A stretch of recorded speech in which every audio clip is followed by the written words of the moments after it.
Okay, you guys ready? Let's do this. So I'll tell you a little bit about myself in this session. This is supposed to be an introduction to the Quran. And the way I introduce people to the Quran is very personal. It's not a generic, like, pre-made PowerPoint presentation or a book that I'm using as a basis. I'm actually using my own experience as a basis to introduce you to this book. I was actually, as I was raised a Muslim, but I wasn't really raised in a tradition where I studied the Quran or learned its meaning or even went through the whole thing in translation ever. So I didn't really know what it was. And I wasn't exactly religiously affiliated by the time I got to college in New York City. I went to school in New York City. And when I did kind of decide to rediscover my faith for myself, I actually happened to be living on my own. My parents had already moved away, and I was living on my own, so I was kind of learning the religion on my own terms, not on the family's terms or the terms of any sort of mosque or religious institution. It was kind of a self-discovery type of thing. And I realized very quickly after reading the Quran in translation that seemed very Shakespearean, and I'm not going to be able to relate to this book because the text is too difficult for me to process. Okay? So there are some challenges that any reader, including myself, have already faced in trying to understand the Quran. And the first of them was that it actually doesn't read like any other book. It's got 114, you guys call them chapters, we call them surahs, but it's not really chapters. I mean, a chapter by definition is supposed to be progressive. In other words, when you finish chapter 1 of a book, chapter 2 should build off of chapter 1. Right? And if something comes up from chapter 1 again, the author simply cites, go back to 1, it's there. Page this and this and this, right? So that's typically how chapters work. And sequencing of chapters is totally important. You can't take a book that was made of 12 chapters and make chapter 3 into chapter 12. You can't do that. The author's intent doesn't come out the same way. When you look at the Quran, the first thing you notice is there are different kinds of order. Like these 114 surahs, surah instead of chapter, right? S-U-R-A-H. By the way, those of you that are writing this down, surah instead of what? Chapter. And how many of them? 114, right? You could have organized them a number of ways. Maybe they could have been organized in subject order, which would be the typical way to go in a book, right? You organize a book by subject. It's not the case. It's clearly not the case as you study the Quran. Another possible order could be chronological. Obviously, we believe that the Quran was revealed over the course of 23 years. Little by little, revelation came to the Prophet, and it was memorized. Because it's originally an oral tradition. It's not a written tradition. It's an oral tradition. So it was memorized. And so you figured the first thing that was memorized must be chapter 1. The second thing that was memorized must be chapter 2, etc., etc., etc. The fact of the matter is the first revelation that came, you will find it almost at the very end. If the book is 600 pages, you'll find it on 587 or something. That's the first revelation. So it's clearly not in what kind of order? It's not in chronological order. So it's not in subject order. I just mentioned that. It's not in chronological order. That's the second challenge for a modern reader. A third challenge for a modern reader is that it's not in size order. You figured maybe the biggest chapters are in the beginning, and the smallest ones are at the end. No, not the case. The first one's really small, the second one's pretty big, actually the biggest. The third one's pretty sizable. Then they're big, and then they get small, and then big again, and then small, and then big again. So it's not in size order, it's not in subject order, it's not in chronological order. A Western reader like myself, for the first time when I read the whole thing, I said, there is no order. There can't be any order. I can't figure this out. This is too encrypted. It's all over the place. Plus, there's, not to mention on top of that, I told you how many passages about Moses, if anybody remembers? About 70 passages. Guess what? They're not in one place. They're all over the place. And even they aren't in chronological order. They're in all kinds of order. And you're like, how is this a book? How is this a book? I don't get it. That's how I felt when I first read the Quran in English translation. I'm not an Arab, I don't know Arabic, so all I could do was read the English translation. Then I decided, I don't know what bug crawled in my brain, I decided somehow I was motivated, I'm going to learn Arabic. I'm going to learn enough Arabic to read this book without translation. That's what I decided to do. And so this was the year, 1999, that I had the good fortune and Allah's grace to gift me with a really, really talented teacher. I was going to school full-time, I was working full-time, and I was studying Arabic 3 hours a day with this teacher of mine. So I had basically 18-hour days. Okay, studying Arabic just to understand the Quran. That was my sole purpose. I did not want to speak in Arabic. I did not want to order a shawarma in Arabic. I did not want to travel to the Arab world to hang out with Arab friends. That was not my motivation. My only motivation was directly understanding this text without the filter of translation. Long story short, it's been since that I'm studying Arabic. And it's been since that I've been studying the Quran. And when I got a little taste of understanding the Quran in Arabic, I realized something incredible. I realized this book is organized, and this language, this discourse of the Quran is organized in a way no other book has ever been organized. It is unique in every form. And it has certain literary nuances that you cannot compare to other literature if you want to appreciate them. You have to look at it on its own terms. You know how sometimes, it's not a good parallel, but I think it'll give you some idea.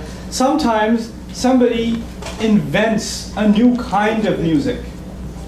And the first time people hear it, they're like, what is that? And then it becomes rock and roll. You understand? Like somebody does something that's never been done before. There are elements of previous precedents, but it's something entirely new and unique. And you cannot judge it on the merits of Mozart. It's different. It's not what it was. It's still music, but it's something else. It's kind of like that. Quran is literature, but it does not conform to the standards that you might be used to from other texts. So I want to highlight to you today what makes the Quran unique, and to me, personally, mesmerizing. I, to this day, am mesmerized by this book. The more I study it, the more I just sit back and go, whoa, word of God. That's what I do personally. I don't push that down and shove that down anybody else's throat. I do this for my own fascination. Islamic studies, incidentally, for those of you who don't know, Islamic studies is many subjects. When somebody says they want to study Islam, they can study a slew of subjects. Since 1999, like almost 15 years ago, I decided I'm just going to study Arabic and the Quran. And I've been so fascinated by these two subjects that I haven't studied anything else. I have questions about other subjects in Islam, hadith studies, seerah studies, history studies. There are other studies, legal studies, sharia studies, theology studies. When I have questions about them, I ask my friends that are scholars in those fields. And their answers are enough for me. I have a 101, 201 type understanding of those subjects. But the Quran, I couldn't help myself. I just couldn't help myself. So I want to share some of that stuff with you. To give you, some idea of how the Quran is unique literature. I told you, was it originally oral tradition or written tradition? Oral tradition. Oral tradition. So first thing that fascinates me about this book, it's an oral text. Now you tell me, is it harder to preserve an oral tradition or a written tradition? It is clearly more difficult to preserve an oral tradition. Everybody agree here? Okay. To give you an example, if I was to whisper something in Erica's ear, and I asked her to whisper it to the person before, and we go around the room, and we get to the last person, and I said to Erica, Bob pushed Joe. And she whispered it, and then she whispered it, and then he whispered it, and they kept going around. What was the original sentence? Bob pushed Joe. By the time we get to the end, Bob burned Joe's house down and destroyed his car, and killed the whole village, everybody in the village. Something happens in oral tradition. Nobody intentionally changed the message. Somebody just decided to say it in their own words and change 0.5%. Somebody else, another 0.5%. Somebody else, 1%. Somebody else, 2%. 1 and 2% is harmless, isn't it? But when it's passed through enough people, it becomes unrecognizable. This kind of experiment is done in communication psychology all the time. Oral tradition is almost impossible to preserve. And the more it travels, the more it varies. Isn't that the case? It's only logical. The more it travels, the more it varies. Now, by comparison, written tradition is safe. But not entirely safe. It's not like they had backup scans and, cloud drives back then. So even if you have a written book, a page could get smudged. A page could get ripped, the book could get torn. It might have to be rewritten for memory, right? So even if you have a written archive, it still may not be 100%. hence some skepticism about the authenticity of a text. Logical, in my opinion, that you can have skepticism about what the origins of a text are. The argument of the Quran, interestingly enough, by the claim of the Prophet himself and those around him, and actually even some of the skeptics of his own time, how can he receive a book he can't even read? The problem of him not being able to write the book is clear. He can't even read, how can he write?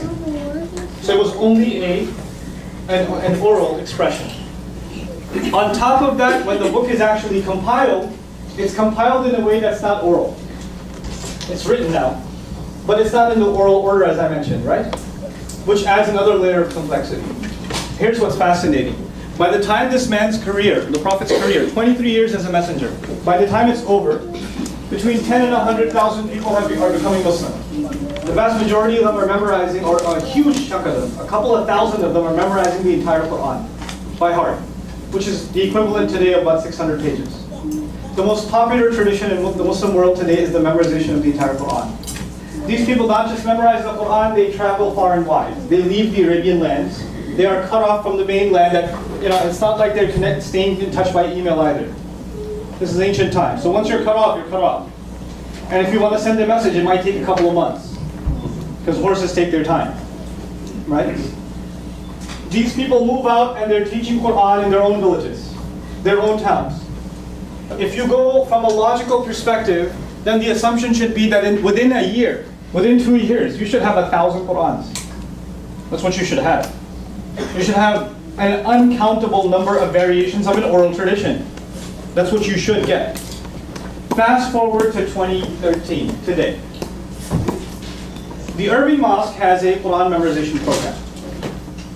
There are children here that memorize the Quran. My daughter memorizes the Quran part-time. I memorize the Quran part-time. I've memorized about half of it part-time. I'm a lazy bum. I should have finished it by now. But I memorize it part-time. Not because I have photographic memory, because it's something about this Quran it's easy to memorize. Honestly, it's crazy. Now here's the even crazier part. I memorize certain passages from the Quran. I travel to Malaysia. I don't speak Malay. I go and lead prayer. And when we lead prayer, we recite a passage from the Quran from memory. I go and lead prayer. I recite the passage out loud. There are a bunch of kids behind me that have memorized the Quran. I mispronounce one word. 3 kids correct me. No, it's this way. I don't speak their language. We've never met before. They saw me praying at the airport, so they joined me in prayer. That's what Muslims do. If the Muslims see me praying, and there's time for prayer, they can join in you and stand behind you in prayer. So we pray in congregation, even if we don't know each other. That's how it works. And the longest part of our prayer is standing, and in standing we recite the Quran from memory. And if one guy messes up one word, one syllable of one word, the 3 in the back, no, it's actually, and you go, oh, and you correct yourself. By the syllable. Here's an even crazier fact of life. We're living in Irving, or I live in Euless at least, but we're in Irving right now. Imagine all the internet is gone, all the libraries are gone, all the books are gone, all the cell phones are gone, all the computers are gone. Every data, all the data in Irving is gone. Okay? The phone book's gone, there's no copies of the US Constitution, there's no copies of the Bible, no copies of anything. No book, no data. I can challenge that within 24 hours we'll have the Quran. In Irving. Actually, we don't even have to look at all of Irving. Within 5 blocks of here. We'll have the entire Quran back. Why? Yep. And when they reproduce it in writing, because they'll handwrite the whole thing, we got a bunch of kids, so each will take 1 page and we'll be done. Right? And when they're done, and they match it to a library copy of the Quran, guess what? Same thing, by the syllable, by the full stop, by the comma. That fascinates me. How can a book be this ingrained into the hearts of human beings, that it can be recovered like that? And this is not just an Irving thing. I could do that in Euless. I could do it in Fort Worth. I could do it even in McKinney. This is insane. It fascinates me that an oral tradition is this well protected and this unified, where logically it should have really millions of versions, really, and that's a logical assumption. Because the written tradition got unified a lot later. The memorized tradition was there for a long time, for a very, very long time. In any case, it is an oral tradition. And I told you the Prophet did not have what capability? What did I mention? He couldn't what? Write. Oh, okay, he couldn't write. Oh yeah, he couldn't write. So now, a surah, how many surahs? 114. They're long and short. Some are long, some are short. The longest one is 286 verses. I'm using verses for you. I wouldn't use verses. But for you, 286 verses. It didn't all come at the same time. As a matter of fact, a little bit of that surah came down. And while it was being revealed, some verses from some other surah also came down. And some verses from some other surah also came down. And the Prophet would recite, and he would tell his companions, actually these verses belong in this surah, and those verses belong in that surah, and this one belongs here. And he would do this continuously. So he's got 20 surahs, all of them partial, all of them coming down little by little, right? And he's telling his companions what goes where. And he has no paper in front of him. And even if it did, it wouldn't matter, because he can't read. So all of this is happening orally. Then it's all said and done. Now it's a book. And it seems like it doesn't have chronological order, size order. It doesn't have subject order. Remember all of that? So I get to the longest surah, which took, according to historians of the Quran, it took 10 to 12 years for this surah to come down. While this was coming down, a good chunk of the Quran also came down. Other surahs. This came down, people memorized it. They didn't have verse numbers. Now I say it's got 286 verses. I say that because a printed version of the Quran has verse numbers on it. Right? But the original, did they have verse numbers? No. And they didn't talk to each other about, hey, haven't you heard verse 43 of chapter 5? They didn't talk like that. They didn't have the scheme. They just recited it. Now they have this tradition of Surah Al-Baqarah. This is the second surah, this long surah. And one day I'm just studying and I'm looking at one of the nuances, one of the literary nuances of this book. What's half of 1 or 286? What's half of 286? Good, 143, math majors here. Okay, 143. The 143rd verse of this book says, this chapter says, we made you a middle nation. The word middle is not mentioned anywhere else in the entire chapter except in the middle verse of an oral tradition revealed over 10 years that didn't have verse numbers. This, what I put in front of you, is what's called, it's a rough summary of one verse. It's a rough summary of one verse. It's called Ayatul Kursi, the verse of the throne. It talks about God's attributes. It's made up of 9 sentences. One verse made up of how many? 9 sentences. Now stay with me. The first sentence is Allahu la ilaha illa huwa al-hayyul qayyum. God, there's no one to be worshipped or obeyed in any way, shape, or form except He. He is the living, the maintainer, al-qayyum. He maintains all things. Nothing stays intact until He keeps it intact. That's the first sentence.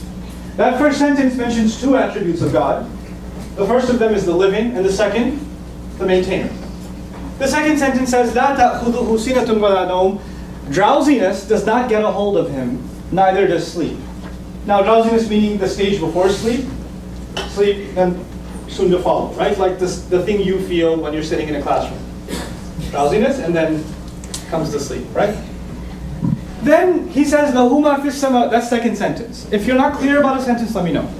Third sentence, Lahu ma fis samawati wa ma fil ard, means He owns all that is in the skies and the earth. I summarize that as owns all. Okay? He owns whatever lies in the skies and the earth. Fourth sentence, مَنْ ذَا الَّذِي يَشْفَعُ عِنْدَهُ إِلَّا بِإِذْنِهِ. Who will make intercession? I'll explain the word intercession, because I didn't get it the first time I read it in translation. So I'm guessing some of you won't get it either. Who will intercede on His behalf except by His permission? What that means is, when you get in trouble at your job, and you're about to be fired, but the manager's your uncle, and so he steps in between the CEO and you and says, hey, it's my nephew. Just give him one more chance. Just go easy on him. He just interceded.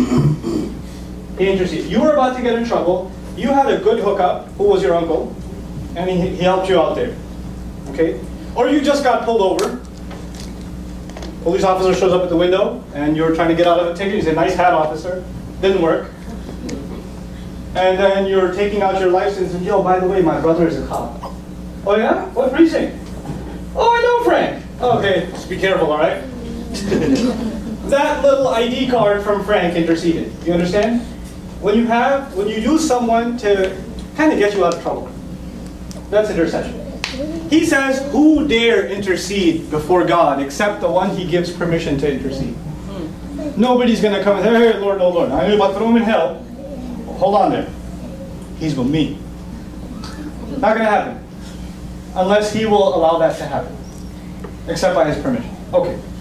So he mentions something that won't happen, but mentions a small exception. And we don't know what that exception means yet. It just says that except by his permission. That's all he says. That's your fourth sentence. The fifth sentence is, he knows what lies ahead of them, meaning what's in their future. وَمَا خَلْفَهُمْ, and whatever's behind them, meaning their what? Past. He knows their future, he knows their past.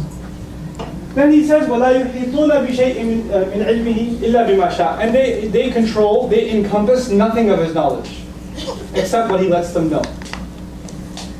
He knows all, we know nothing, and whatever we know is because he lets us know.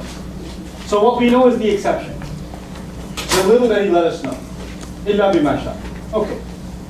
Then he says, وَسِعَ كُرْسِيُّهُ السَّمَاوَاتِ وَالْأَرْضِ. His magnificent throne expands the entire skies and the earth, meaning all existence is actually under his kingdom, his throne. Now a throne is a very small part of a castle. It's the innermost part of a castle. The throne is small. You can have a larger, more grand throne, but still it's a very small architectural piece inside a castle. God says his throne itself is the span of the universe. The throne. To speak of the castle. That's what he's describing his magnificent glory here. In any case, then he says, وَلَا يَؤُودُهُ حِفْظُهُمَا. Guarding the skies. Guarding the skies and guarding the earth. Guarding the heavens and the earth doesn't exhaust him. Now, the idea of exhaustion is associated with protection. What do you find security guards doing in action movies all the time? That's how you build a piece. Pass through security, huh? Security guard falls asleep. When you're guarding, your tendency to fall asleep. He says guarding the skies and the earth does not put him to, or doesn't exhaust him. Then he says, وَهُوَ الْعَلِيُّ الْعَظِيمُ. And he is the all-high, the great. That's the last sentence. Are they 9? 1, 2, 3, 4, 5, 6, 7, 8, 9? Everybody see 9 sentences? Here's what's cool about this. The first sentence had 2 attributes of God. The 9th sentence has 2 attributes of God. You see that? The second sentence says, he doesn't get hit with drowsiness or sleep. And drowsiness and sleep are directly associated with what? 8th sentence. What is that? Exhaustion. The third sentence says, he owns everything.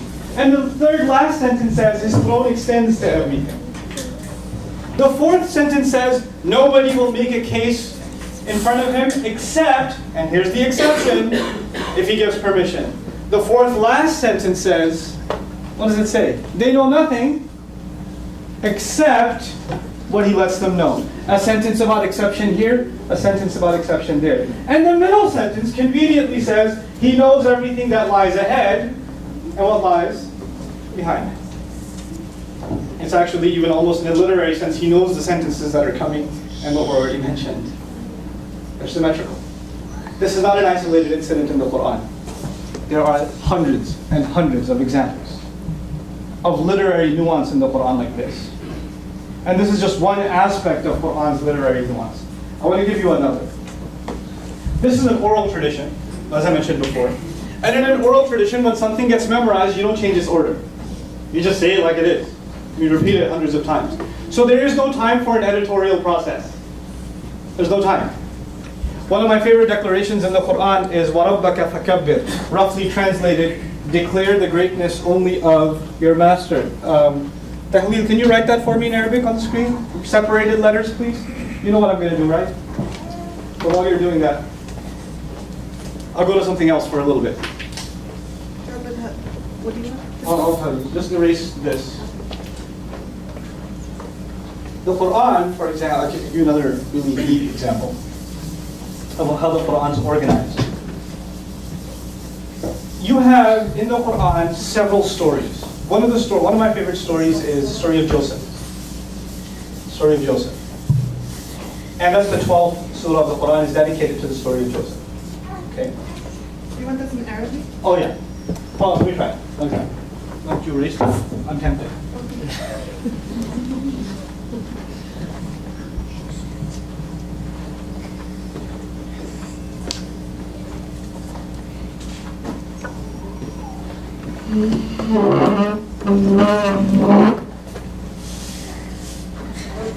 can erase everything else.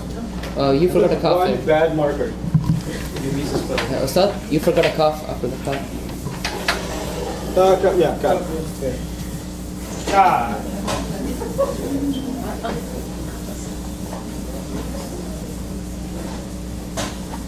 And let me fix this now. Okay. I know it's really hard to see, but I'll try and explain this to you anyway. Then I'll come back to the story of Joseph. It says, oh, thank you. That's great. Declare the greatness only of your master.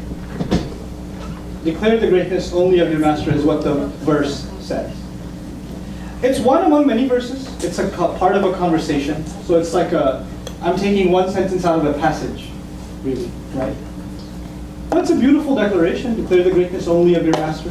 Nothing else is worthy of having its greatness declared like your Lord does. The cool thing about this is, even if you don't know how to read Arabic, I wrote this. This is actually separated letters. Arabic letters are written connected. When I actually block lettered them, I separated them out to make a point to all of you. You see that first shape over there? That's like the letter R to them in the word Rabb. It's the first letter of the verse, or of the sentence, at least in the verse. What's the last letter? Do you see a similar shape? Then there's two boats with dots at the bottom. Notice the end? Two boats with dots at the bottom. Then there's this weird Superman thing. And skip a letter and there's another weird Superman thing. The sentence itself is what's called a palindrome. A palindrome in English is Bob. Race car. Anna. Huh? Anna. Anna. Those are palindromes. Now when you want to make a palindrome, what do you have to take into consideration? Tell me. You want to make a palindrome in English. What do you have to consider? I will wait. I love letting good things get awkward. It's a thing I do. Get off of it. Has to be spelled the same way. So you want to consider spelling. Because when we speak, typically we consider our content. What are you going to talk about?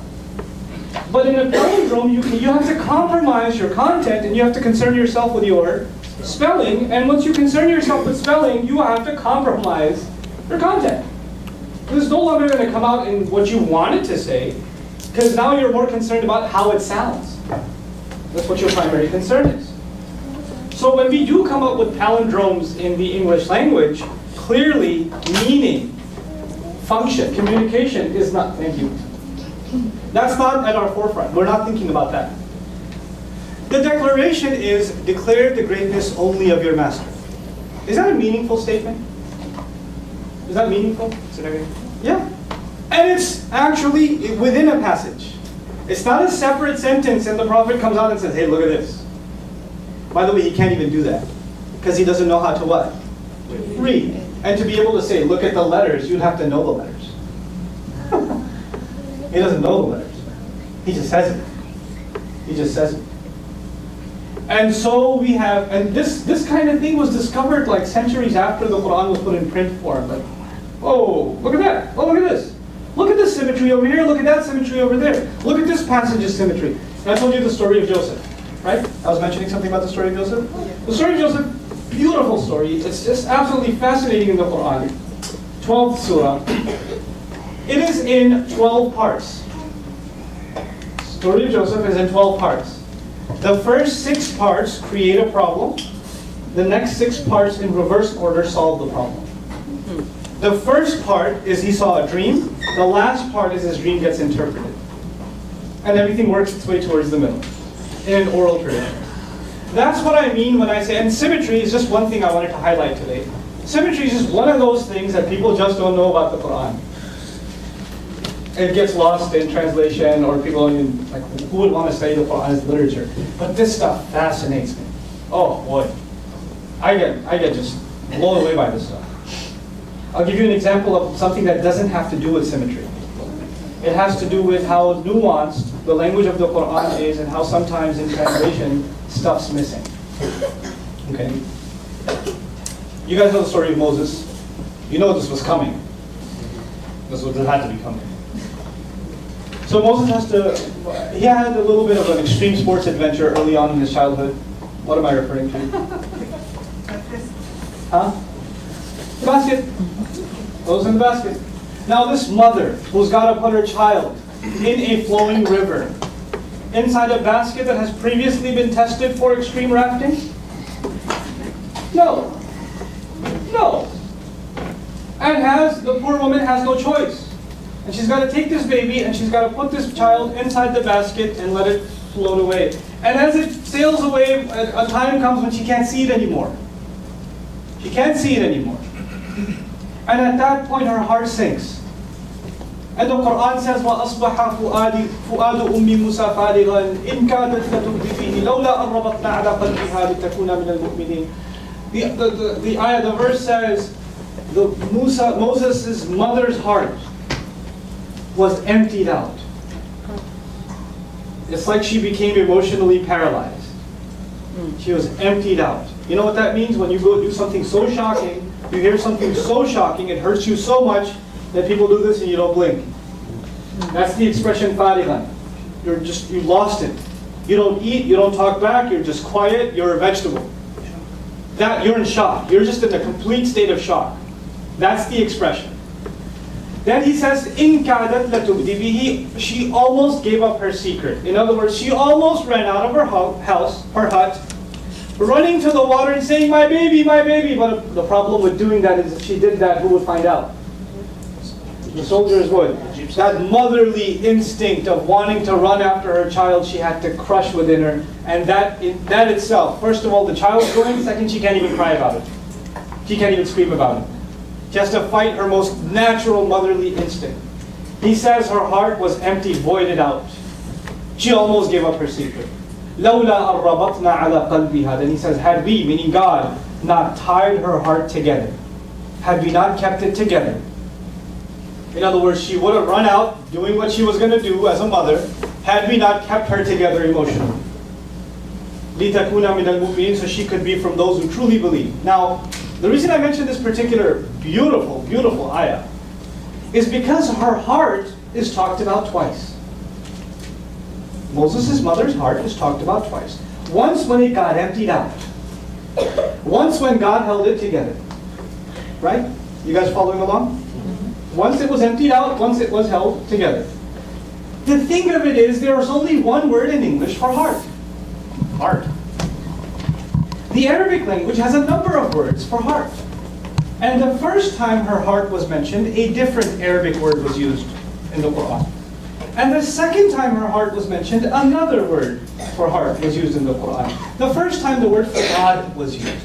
The word fu'ad is used in Arabic. The origin of that word is fa'ada, to roast.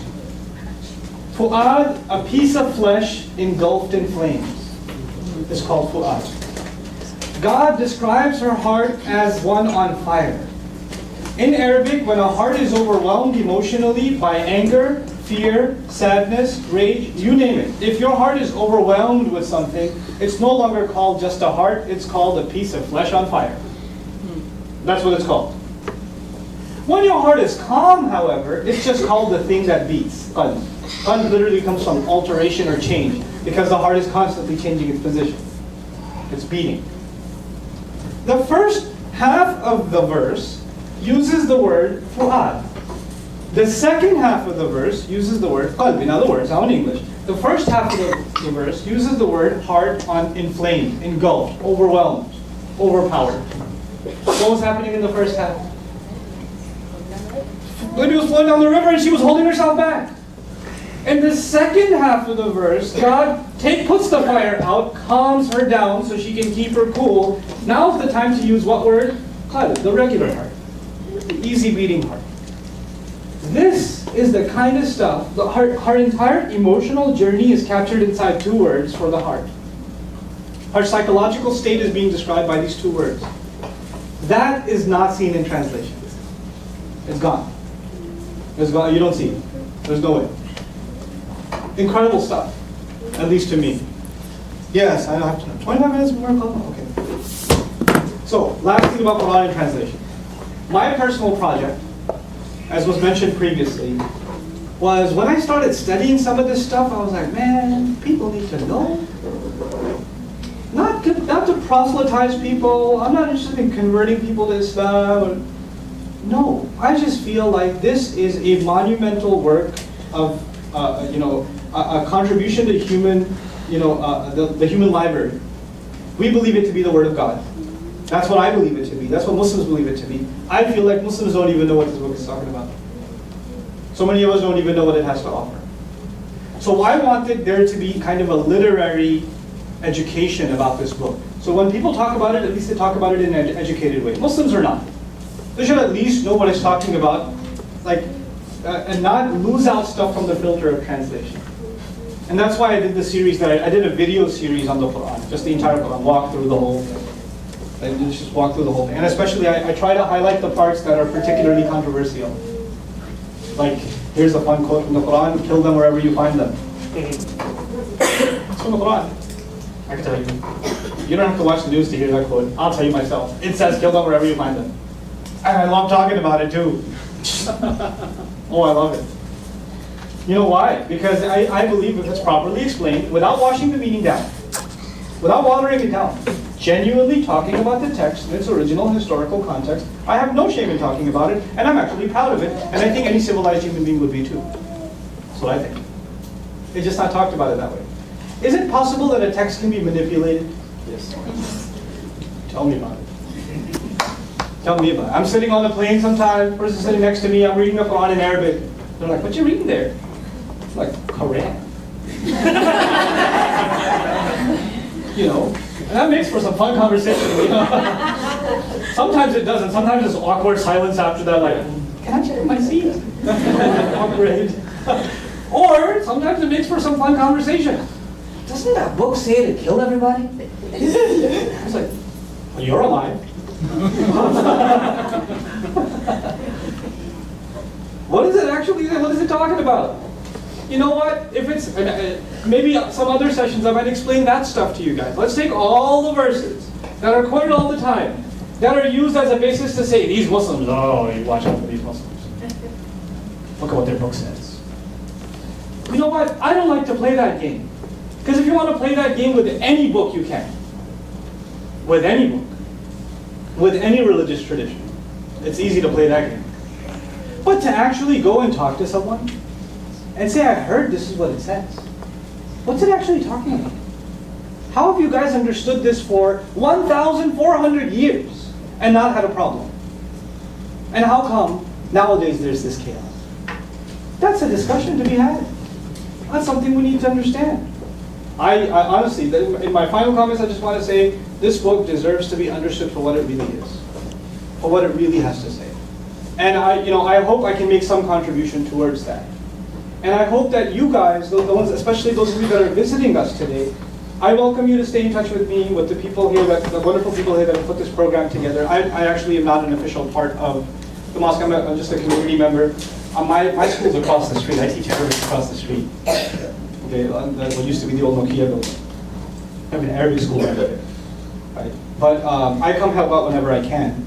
But you're welcome to try and stay in touch with me. I'm going to leave my email address on the board. So you guys can shoot me an email. We can talk. If I get time, I don't get a lot of time because I do a lot of traveling and a lot of teaching. But if I do get time, we can get together, sit down, have a chat. I don't mind. I don't mind doing that. Because I honestly believe that if people knew that we knew, like Muslims knew non-Muslims and non-Muslims knew Muslims, we could become an example of communities that not only live with each other and tolerate each other, but actually communities that can cooperate with each other and show mutual respect to each other. Tolerance is not enough. Tolerance is not an accomplishment. I don't think tolerance is an accomplishment. I think respect is an accomplishment. And respect doesn't come if you don't know people. It doesn't. It takes work. And it will take work from Muslims and it will take work from non-Muslims, those that are interested anyway. So I commend you for making the effort to come, and I commend you for trying to inquire more about this faith. and the people that carry this faith. I hope I was able to be of some benefit, in your own inquiry, in your own journey. I'd like to open the floor up for 15 minutes of questions and answers now, and then we'll call it a day, because the prayer service is going to start. We'll start with you. Okay. Well, I have a comment first. Sure. I found really interesting, the thing about the symmetry and the palindromes. To talk about the uniqueness of the Quran. But with the translation stuff, any single translation for any book is gonna lose sense. And Sure. For example, just in Alaska, they have many different words for the word white that you don't have in English and you don't have in Spanish. My background is in Spanish, and when I was able to read El Allan Poe in English, it was amazing because you lose a lot of the stuff with the translation. Exactly. Now, my question is. You mentioned a tradition before about that God, He builds houses for everyone, right? Yes. But then you said that He already knows what's going to happen in the future. He knows everything that's coming, right? Sure. So if He's omniscient, He knows everything that's happening, so He Sure. knows that some people are not going to make it already, right? Isn't that a contradiction? Sounds like a contradiction. He knows some people aren't going to make it to heaven. Why he build them a house anyway? Because He's all-knowing. We believe, actually, it's really cool in Islam, we believe that God is all-knowing, but He also gave human beings to change the course of their future. We believe that prayer can change predestination. Part of our creed.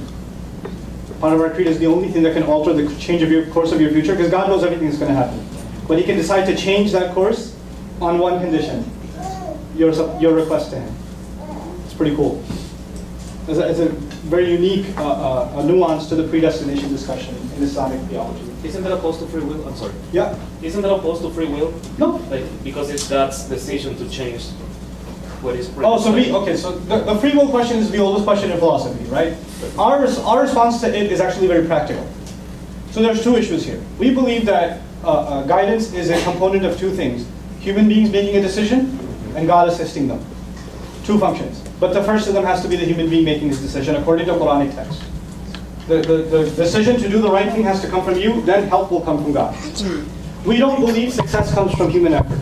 We believe effort is the necessary ingredient to qualify for God's help.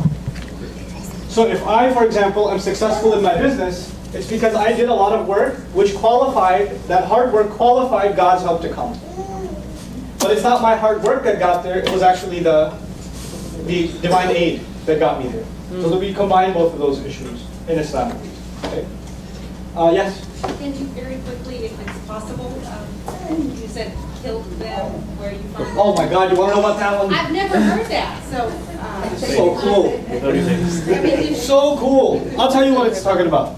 I will tell you what it's talking about. So,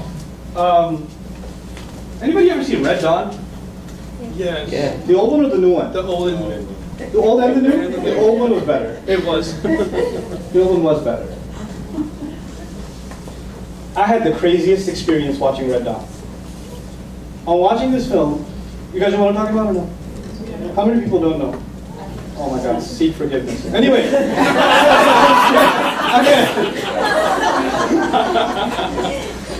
I'm watching this film. It's a matter of perspective, right? North Koreans are invading the United States and parachutes are landing and they're taking over half the country and it's crazy and these poor high school kids are running up into the woods and dad taught them to use a shotgun or something. And they're now considered, guess what? They're considered terrorists. And they're considered insurgents. Outlaws. And I'm like, what a matter of perspective. I'm watching that like, no, they didn't just make that movie. I mean, it's just a matter of who's wearing what flag. You see what I'm saying? Perspective changes everything. Now, the thing of it is, in the Islamic tradition,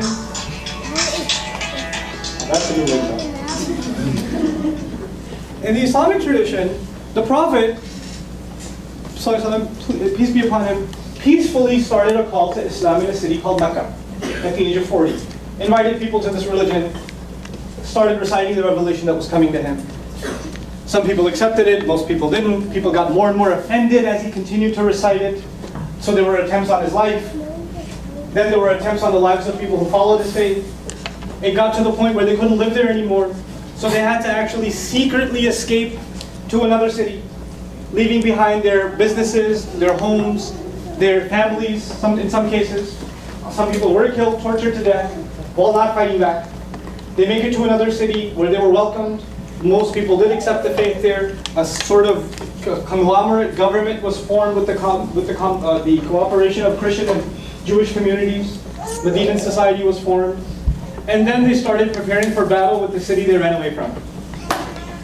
Now, from a political science perspective, they have every right to fight the city that expelled them because what's there? Their homes. They were kicked out of their home for no reason. They were the ones aggressed against for no crime that they committed of their own except for believing. Nobody should be oppressed for what they believe, no matter what it is. Now, this is a universal thing. It's not just an Islam thing. So they're in every right. If the United Nations was back then, they would be okay with it. They would be okay with it. Now this war starts, and it's going on. And it happens, there's several battles that take place, and eventually the Muslims win. And how do they win? They actually peacefully march into the city of Mecca with 100,000. They're overwhelmed by the numbers, and they walk in and they don't kill it, they actually pray. And everybody just drops their arms like, there's too many of these guys. And then the Prophet gathers all of the enemies, all the chief enemies that were in battle just a year before, 2 years before, they were out for blood. He gathers all of them and says, I will say to you what Joseph said to his brothers, there's no harm coming on you today. Then revelation comes. This is not the Prophet talking now, it's Revelation talking. Revelation comes and says, these criminals that fought you all this time, give them 4 months. Give them 4 months to think about the faith. Take them to a place that's safe so they don't feel intimidated. If they decide that they want to be Muslims, fine. If not, they better not come back, and if they do, kill them wherever you find them. But they have how much? 4 months. 4 months. And in those 4 months, if you want to leave, go ahead, pack your bags and get out of here. If you want to accept Islam, if you come to that decision yourself, you know what? You're an equal citizen.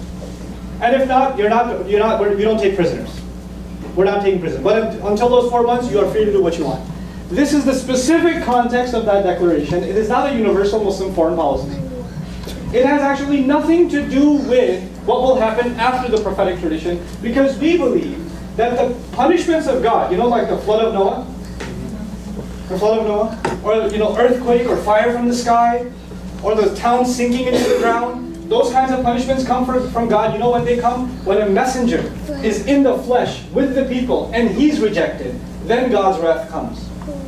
When a messenger is not there, those kinds of unique punishments don't come on the people where they're annihilated.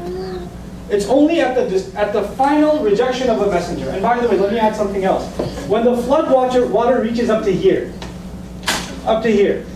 in the case of Noah, right? The only thing above water is the nose now. Does God hit the pause button and say, you learned your lesson now? I'm going to take the water back down. You watch it this time. Does that happen? Does a fire rain from the sky, and right before it hits the guy on the top of the head, it stops? You would joke about God's wrath now? You think it's funny now? Does it ever happen? Once it starts, you can't stop it. This is God's tradition in previous nations. This is true of Islamic tradition and the same stories that are mentioned in the Bible. This is what we believe. Now, in the Prophet's case, the punishment was not coming from the sky or a rain or flood or a typhoon. It was the Muslim army that took over the city of Mecca. And God's tradition fulfilled. All criminals who fought against the messenger should be what? Killed. But the pause button is pressed and told 4 months. The pause button was never pressed before. It's 4 months. Think about it. If you want to leave, move to Rome, go ahead. Move somewhere else, go ahead. Otherwise, you will face God's wrath, which has been coming for previous prophets too. And this is a messenger, and God does not forgive those who violate his messenger's causes. Those who have been ardent criminals. It's up to you. Then a guy came up to the Prophet and said, I don't know where you've been. I was in my house when you were preaching. I never came outside. I never even knew who you were until you just took over Mecca. What about me? I mean, he must have had an Xbox at home or something. He stayed out the entire time. He didn't come out. Yeah. You mentioned in the first session that there were two perspectives of how to interact. God's and ours. Yeah. So anyway, he says, what about me? I didn't do anything. I didn't fight you guys. And Allah says, what about them? A specific verse came about the exceptional case. Listen, I was talking about warring combatants, and I gave them those 4 months. If one of the other comes, what do? وَإِنْ أَحَدٌ مِّنَ الْمُشْرِكِينَ اسْتَجَارَكَ فَأَجِرْهُ حَتَّى يَسْمَعَ كَلَامَ اللَّهِ ثُمَّ أَبْلِغْهُ مَأْمَنَهُ ذَلِكَ بِأَنَّهُمْ قَوْمٌ لَا يَعْلَمُونَ. If one of the idol worshippers comes to you saying, listen, I have no idea, I don't know what this stuff is, then فَأَجِرْهُ, leave him be and keep him safe. Ajirhu means 2 things: leave him be and keep him safe. حَتَّى يَسْمَعَ كَلَامَ اللَّهِ, until he gets to hear God's word. ثُمَّ أَبْلِغْهُ مَأْمَنَهُ, then after he hears God's word, take him to a safe place. ذَلِكَ بِأَنَّهُمْ قَوْمٌ لَا يَعْلَمُونَ. That's because they were a people that didn't know. That's because they're people that didn't know. People that didn't know, you are responsible to protect them. Let them know what this is, because they didn't know, but you're also responsible to protect them. Context. Without context, you can pull anything out. Without context, I'm running around after my child, playing with her, and I would say, I'm going to get you. I'm a lion, I'm going to eat you. I say it all the time. Here you record. Nouman Khan told his children that he's going to eat them. We have a direct recording. I'm going to eat you. Did you say that, sir? Yes, I did. I actually did say that. And then they asked my child, were you scared? I was really scared. Context, guys. Context. It's so easy to manipulate a text. And the beauty of it is, when I see people manipulating the Quran as text, I find fulfillment of God's word in that. Because he says, يُضِلُّ بِهِ كَثِيرًا وَيَهْدِي بِهِ كَثِيرًا وَمَا يُضِلُّ بِهِ إِلَّا الْفَاسِقِينَ. He guides with this word many, and he lets other people be misguided with this word, many of them. And the only one who go into misguidance by using the word are people who are inherently corrupt. People that have corrupt intention will use it for misguidance, and when they do that, I say, oh, you told us. Thanks. Thanks for the heads up. So I'm not shocked by it. Like we were told. You were told. Yeah. The Bible has many interpretations, like the King James or Bystander Version. Does the Quran have interpretation? The Quran's text is unified. So the text of the Quran is across the board the same. There are scholarly attempts to understand the Word of God, and there are thousands in number. Thousands. But none of them are actually considered sacred. The difference between sometimes the biblical analysis or exegesis and Quran is that, some biblical scholars will argue that, these few lines are actually explanatory. They're not original Bible, they're explanatory. But that line has to be drawn for you. Like a common reader won't be able to tell where to draw the line. With the Quran, the line is clearly drawn. This is his word, this is my attempt to understand it. And what's beautiful about that is every time a scholar would write about a single verse and explain it to the best of his understanding, he'd end the passage with Wallahu a'lam, and God knows better. In other words, what I'm offering you is a human effort to understand God's word, but my word doesn't constitute God's word. My interpretation cannot be considered final. My interpretation can't be the last. Because that would be taking God's authority. Yeah. I've heard of the principle of abrogation, I believe, in the Quran. Could you describe that? Sure, yeah. Abrogation is the idea that God would reveal something where people were ready for it at a certain point, and then as they matured, he would reveal more specific commandments, or commandments that would say, okay, now you need the final version of this. So for example, Arab society, you think they have a lot of drinking water in the middle of the desert? No. Not a natural resource, not easily accessible. And in that kind of a society, all drinking liquids, juices, wine, etc., very expensive to come by, right? So wine was a very exotic item, and also something that was very much, revered in Arab society. The Quran came and tried to wean the Muslims off of wine. It didn't say don't drink, because Allah knows, and we know now, you can't just tell someone don't drink and they stop. It doesn't work like that. Human beings don't operate like that. And he says, Allah ya'lamu man khalaq, doesn't he know who he created? He knows what we're like. So he first said, look, the evil that comes from it is much greater than the benefit. He didn't spill out and say, stop it. He just said, listen, it's the bad things that come out of it are far worse than the good in it. Then a few years later, he took another step and he said, you know what? Don't be drunk when you're praying.